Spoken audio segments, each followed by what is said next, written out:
AP SIT సంచలన నిజాలు బయటపెట్టింది. Telangana phone tapping కేసుకి ఆంధ్రప్రదేశ్ లిక్కర్ స్కామ్ కి సంబంధాలు ఉన్నాయా అనే నిజాలు అయితే తెలుసుకుందాం. దీని గురించి అయితే మాట్లాడేందుకు ప్రస్తుతం మనతో పాటు సీనియర్ జర్నలిస్ట్ సిఎస్ రావు గారు ఉన్నారు. నమస్తే అండి. నమస్తే సార్, తెలంగాణ ఫోన్ ట్యాపింగ్ కేసుకి ఆంధ్ర లిక్కర్ స్కామ్ కేసుకి అసలు సంబంధం ఉందా? దీన్ని ఆంధ్రప్రదేశ్ సిట్టు కొంచెం సంచలన నిజాలు అయితే బయటపెట్టినట్టు తెలుస్తుంది. ఇంతకు అవేంటి?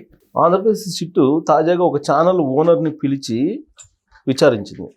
ఇప్పుడు గురువారం రోజు ఉదయం 7 గంటల నుంచి సాయంత్రం దాదాపు 9 గంటల దాకా విచారించింది అంటున్నారు. ఉదయం 9 నుంచి సాయంత్రం 7 గంటల దాకా విచారించింది. ఆ విచారించినటువంటి క్రమంలో ఇక్కడ ఫోన్ ట్యాపింగ్ కేసు తెలంగాణకి అలాగే ఆంధ్రప్రదేశ్లో మద్యం కుంభకోణానికి సంబంధించిన నిందితులకి మధ్య దుబాయ్ లింక్ దొరికింది వాళ్ళకి.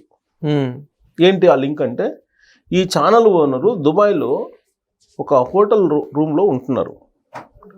ఆ హోటల్లో లిక్కర్ స్కామ్కి సంబంధించినటువంటి నిందితులు ఇద్దరు, చాణక్య అనే అతను, పురుషోత్తమ్ అనే అతను 50 రోజుల పాటు ఇతనితో ఉన్నారు. ఈ ఫోన్ ట్యాపింగ్ కేసులో ఎవరు ఇతను ఓ ఛానల్ ఓనర్ అంటే శ్రావణ్ రావు ఫోన్ ట్యాపింగ్ కేసు నమోదు కాగానే ఇమీడియట్గా లండన్ వెళ్ళిపోయారు. ఆ లండన్ నుంచి అమెరికా వెళ్ళిపోయారు. ఆ తర్వాత మళ్ళీ ఆయన ప్రభాకర్ రావు గారు రావటానికి ముందుగా ఆయన కూడా వచ్చి విచారణ ఫేస్ చేశారు ఇక్కడ తెలంగాణలో సిట్ ఎదుట. ఇప్పుడు వాళ్ళు 50 రోజుల పాటు ఒకే రూమ్లో ఉన్నారు. ఎవరెవరు? లిక్కర్ స్కామ్కి సంబంధించిన నిందితులు, ఈ శ్రావణ్ రావు. అంటే వైఎస్ఆర్ కాంగ్రెస్ పార్టీకి బీఆర్ఎస్ పార్టీకి సంబంధం ఉంది అనేటువంటి యాంగిల్లో ఇప్పుడు ఆంధ్రప్రదేశ్ సిట్టు విచారణ కొనసాగిస్తుంది. ఎందుకనంటే రాజకీయ కోణంలో నుంచి చూసినప్పుడు YSR Congress party, BRS party వేరువేరు కాదు. ఈ రెండు వేరువేరుగా కనిపిస్తున్నప్పటికీ ఒకే పందాలో రాజకీయాలు నడుపుతున్నటువంటి పార్టీలుగా కనిపిస్తూ ఉంటాయి. ఆ పార్టీకి సంబంధించినటువంటి అధినేతలను గమనిస్తే కనుక 2019 ఎన్నికల్లో జగన్మోహన్ రెడ్డి గారిని ఆంధ్రప్రదేశ్లో గెలిపించడానికి సామధాన భేద దండోపాయాలన్నింటినీ ఉపయోగించి సర్వశక్తులు ఒడ్డారు కేసీఆర్ గారు. ఇది డైరెక్ట్గా అందరికీ తెలిసిందే. తెలుగు ప్రజలకి తెలంగాణ నుంచి కొంతమంది మంత్రులను అప్పట్లో ఆంధ్రప్రదేశ్కి పంపించారు సామాజిక వర్గాల వారీగా. అక్కడ సామాజిక ఈక్వేషన్స్ ద్వారా వైఎస్ఆర్ కాంగ్రెస్ పార్టీకి ఓట్లు వేయించడానికి కేసీఆర్ గారు. దానికి ప్రతిగా జగన్మోహన్ రెడ్డి గారు ముఖ్యమంత్రి అయిన తర్వాత విశాఖపట్నంలో పెద్ద ఎత్తున భూములు కొనుగోలు చేసినటువంటి వ్యవహారంలో బీఆర్ఎస్ పార్టీకి సంబంధించినటువంటి కొంతమంది పెద్దలు ఉన్నారు అనేది కూడా ఒకటి వినిపిస్తుంది. ఆంధ్రప్రదేశ్లో అమరావతిలో ఇన్సైడర్ ట్రేడింగ్ జరిగిందని చెప్పి 2014-2019 మధ్యలో వైఎస్ఆర్ కాంగ్రెస్ పార్టీ తరచూ ఆరోపిస్తూ ఉంటుంది. అసెంబ్లీ లోపల, అసెంబ్లీ బయట కూడా ఇలాంటి ఆరోపణలు చేసింది. సరే, అది నిరూపించలేకపోయారు. 2019 నుంచి 2024 మధ్యలో వాళ్ళు నిరూపించలేకపోయారు అధికారంలో ఉన్నప్పటికి కూడా. కానీ విశాఖపట్నంలో ఇన్సైడర్ ట్రేడింగ్ జరిగింది, ల్యాండ్స్ సంబంధించి ఇన్సైడర్ ట్రేడింగ్ జరిగింది.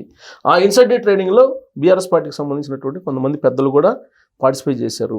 ఓకే. జగన్మోహన్ రెడ్డి గారి ప్రోద్బలంతో, జగన్మోహన్ రెడ్డి గారి సహాయ సహకారాలతోటి అక్కడ ఇన్సైడర్ ట్రేడింగ్ చేశారు అనేటువంటి ఆరోపణలు తెలుగుదేశం పార్టీ వినిపిస్తూ వచ్చింది. అంటే ఈ రెండు పార్టీల మధ్య రాజకీయపరమైనటువంటి సంబంధాలు, ఆర్థికపరమైనటువంటి సంబంధాలు ఉన్నాయి అని చెప్పడానికి ఈ అంశాలని తెలుగుదేశం పార్టీ చెప్తుంది, TRS party, YSR Congress party గురించి. ఇప్పుడు లిక్కర్ స్కామ్కి సంబంధించినటువంటి అసలు బీజం ఎక్కడ బయటకు వచ్చింది? ఢిల్లీలో వచ్చింది. ఓకే. ఫస్ట్ ఢిల్లీలో లిక్కర్ స్కామ్ బయటపడింది. ఆ లిక్కర్ స్కామ్కి సంబంధించి దక్షిణ భారతదేశం సంబంధించినటువంటి బృందానికి లీడర్ ఎవరంటే కవిత గారు అనేది ఈడీ చెప్తుంది, సిబిఐ చెప్తుంది. 100 కోట్ల కుంభకోణంలో ఆంధ్రప్రదేశ్కి సంబంధించినటువంటి ఇప్పుడు తెలుగుదేశం పార్టీలో ఉన్నటువంటి మాగుంట శ్రీనివాసరెడ్డి, తర్వాత విజయసాయిరెడ్డి గారి బంధువు శరత్చంద్రారెడ్డి, వీళ్ళందరూ ఉన్నారు. అంటే వైఎస్ఆర్ కాంగ్రెస్ పార్టీ రిలేటెడ్ పీపులే ఉన్నారు లిక్కర్ స్కామ్లో, ఆంధ్రప్రదేశ్లో కూడా. ఇది ఢిల్లీ లిక్కర్ స్కామ్లో కూడా. ఇప్పుడు ఆంధ్రప్రదేశ్లో లిక్కర్ స్కామ్ బయటకు వస్తున్నటువంటి క్రమంలో ఈ డిస్టిలరీకి సంబంధించినటువంటి వ్యవహారం కానీ, లేదు ఆర్థికపరమైన లావాదేవీలకు సంబంధించిన విషయం కానీ ఇచ్చిపుచ్చుకున్నటువంటి ధోరణి ఏమైనా జరిగిందా బీఆర్ఎస్ పార్టీ పెద్దలకి, వైఎస్ఆర్ కాంగ్రెస్ పార్టీ పెద్దలకి అనే యాంగిల్లో ఆంధ్రప్రదేశ్ సిట్ విచారించింది. దాంట్లో భాగంగానే శ్రావణ్ రావుని పిలిచి ఉదయం నుంచి సాయంత్రం దాకా అన్ని కోణాల నుంచి రకరకాల ప్రశ్నలు వేసి ఆయన్ని నిలదీశారు. ఓకే. 50 రోజుల పాటు ఈ చాణక్య అనే అతను లిక్కర్ స్కామ్ల నిందితుడు, అలాగే పురుషోత్తం అనే అతను తన రూమ్లో ఉన్నారు అని చెప్పారు. 50 రోజులు ఉన్నప్పటికి కూడా వాళ్ళు ఎందుకు అక్కడ ఉంటున్నారో తెలియదని చెప్పారు ఆయన. శ్రావణ్ రావు సిట్ అధికారులకి తెలియదని చెప్పారని చెప్పి ఇవాళ వచ్చింది పేపర్లో వచ్చినటువంటి న్యూస్. 50 రోజులు ఒకే చోట ఉంటే ఒక 3 వ్యక్తులు 4 వ్యక్తులు వాళ్ళు అసలు ఎందుకు ఉంటున్నారు, ఏ పని మీద ఉంటున్నారు అనేది తెలీదా? కానీ తెలియదని చెప్పారు శ్రావణ్ రావు. సరే, ఆయన చెప్పింది ఏదో, వాళ్ళు అడిగింది ఏదో, ఈయన చెప్పింది ఏదో రాసుకున్నారు, విచారణ అయిపోయింది, వచ్చారు. కానీ ఈ రెండు పార్టీల మధ్య ఇచ్చిపుచ్చుకున్నటువంటి దూరంలో లావాదేవీలు జరిగాయి అనేది అనుమానిస్తుంది ఆంధ్రప్రదేశ్ సిట్.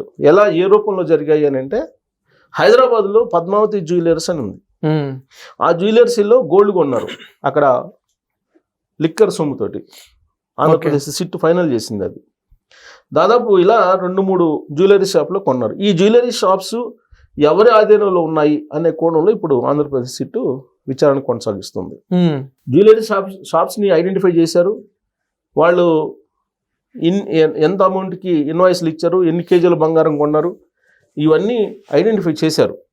అయితే ఈ గోల్డ్ షాప్స్, ఈ జ్యువెలరీ షాప్స్ వెనుక ఎవరున్నారు అనే దాని మీద ఇప్పుడు నెక్స్ట్ స్టెప్ వేస్తూ ఉంది. ఓకే.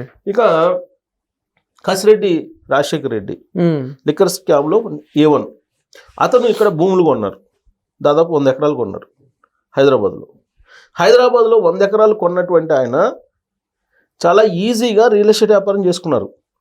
అంటే ఇక్కడ ఆ రోజు ఉన్నటువంటి ప్రభుత్వం సహకారం లేకుండా, ప్రభుత్వ పెద్దల సహకారం లేకుండా అతను అంత పెద్ద మొత్తంలో రియల్ ఎస్టేట్ వ్యాపారం చేయగలరా? అసలు దాని వెనక ఏముంది?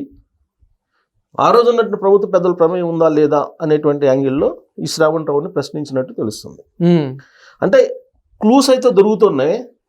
దానికి సంబంధించినటువంటి డాక్యుమెంట్ ఎవిడెన్స్ని తయారు చేయడానికి ఇప్పుడు ఆంధ్రప్రదేశ్ సిట్ ప్రయత్నం చేస్తుంది. ఓకే.